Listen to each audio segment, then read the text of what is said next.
यहूदा की पत्री अध्याय 1 अभिवादन। एक यहूदा की ओर से जो यीशु मसीह का दास और याकूब का भाई है, उन बुलाए हुओं के नाम जो परमेश्वर पिता में प्रिय और यीशु मसीह के लिए सुरक्षित हैं। दो दया और शांति और प्रेम तुम्हें बहुतायत से प्राप्त होता रहे।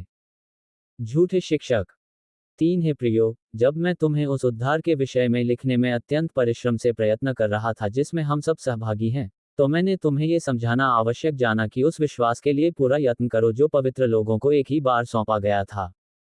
4 क्योंकि कितने ऐसे मनुष्य चुपके से हम में आ मिले हैं, जिनके इस दंड का वर्णन पुराने समय में पहले ही से लिखा गया था। ये भक्तिहीन हैं, और हमारे परमेश्वर के अनुग्रह को लुचपन में बदल डालते हैं, और हमारे एकमात्र स्वामी और प्रभु यीशु मसीह का इनकार करते हैं। 5 पर यद्यपि तुम सब बात एक बार जान चुके हो, तो भी मैं तुम्हें इस बात की सुधि दिलाना चाहता हूं कि प्रभु ने एक कुल को मिस्र देश से छुड़ाने के बाद विश्वास न लाने वालों को नष्ट कर दिया। 6 फिर जिन स्वर्गदूतों ने अपने पद को स्थिर न रखा वरन अपने निज निवास को छोड़ दिया, उसने उनको भी उस भीषण दिन के न्याय के लिए अंधकार में, जो सदा काल के लिए है, बंधनों में रखा है।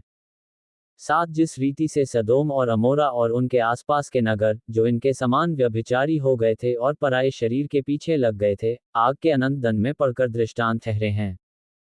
8 उसी रीति से ये स्वप्नदर्शी भी अपने अपने शरीर को अशुद्ध करते, और प्रभुता को तुच्छ जानते हैं, और ऊंचे पद वालों को बुरा भला कहते हैं। 9 परंतु प्रधान स्वर्गदूत मीकाएल ने, जब शैतान से मूसा के शव के विषय में वाद विवाद किया, तो उसको बुरा भला कह के दोष लगाने का साहस न किया, पर यह कहा, प्रभु तुझे डांटे। 10 पर ये लोग जिन बातों को नहीं जानते उनको बुरा भला कहते हैं, और जिन बातों को अचेतन पशुओं के समान स्वभाव ही से जानते हैं, उनमें अपने आप को नष्ट करते हैं।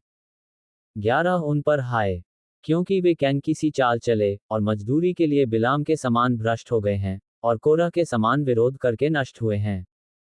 12 ये तुम्हारी प्रेम सभाओं में तुम्हारे साथ खाते पीते, समुद्र में छिपी हुई चट्टान सरीखे हैं, और बेधड़क अपना ही पेट भरने वाले रखवाले हैं। वे निर्जल बादल हैं, जिन्हें हवा उड़ा ले जाती है, पतझड़ के निष्फल पेड़ हैं, जो 2 बार मर चुके हैं, और जड़ से उखड़ गए हैं। 13 ये समुद्र के प्रचंड हिलकोरे हैं, जो अपनी लज्जा का फेन उछालते हैं। ये डांवाडोल तारे हैं, जिनके लिए सदाकाल तक घोर अंधकार रखा गया है।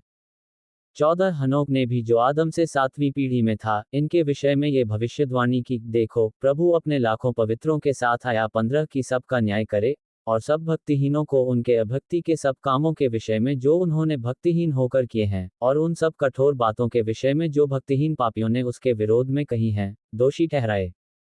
16 ये तो असंतुष्ट, कुड़कुड़ाने वाले और अपनी अभिलाषाओं के अनुसार चलने वाले हैं, और अपने मुंह से घमंड की बातें बोलते हैं, और वे लाभ के लिए मुंह देखी बढ़ाई किया करते हैं।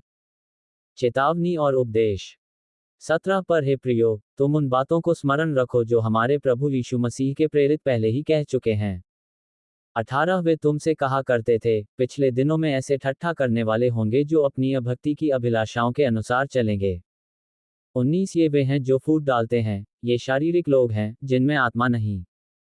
20 पर हे प्रियो, तुम अपने अति पवित्र विश्वास में उन्नति करते हुए और पवित्र आत्मा में प्रार्थना करते हुए, 21 अपने आप को परमेश्वर के प्रेम में बनाए रखो, और अनंत जीवन के लिए हमारे प्रभु यीशु मसीह की दया की बाट जोहते रहो। 22 उन पर जो शंका में है दया करो। 23 और बहुतों को आग में से झपट कर निकालो, और बहुतों पर भय के साथ दया करो, पर उस वस्त्र से भी घृणा करो जो शरीर के द्वारा कलंकित हो गया है। आशीर्वचन 24 अब जो तुम्हें ठोकर खाने से बचा सकता है, और अपनी महिमा की भरपूरी के सामने मगन और निर्दोष करके खड़ा कर सकता है। 25 उस एकमात्र परमेश्वर हमारे उद्धारकर्ता की महिमा और गौरव और पराक्रम और अधिकार, हमारे प्रभु यीशु मसीह के द्वारा जैसा सनातन काल से है, अब भी हो और युगानुयुग रहे। आमीन।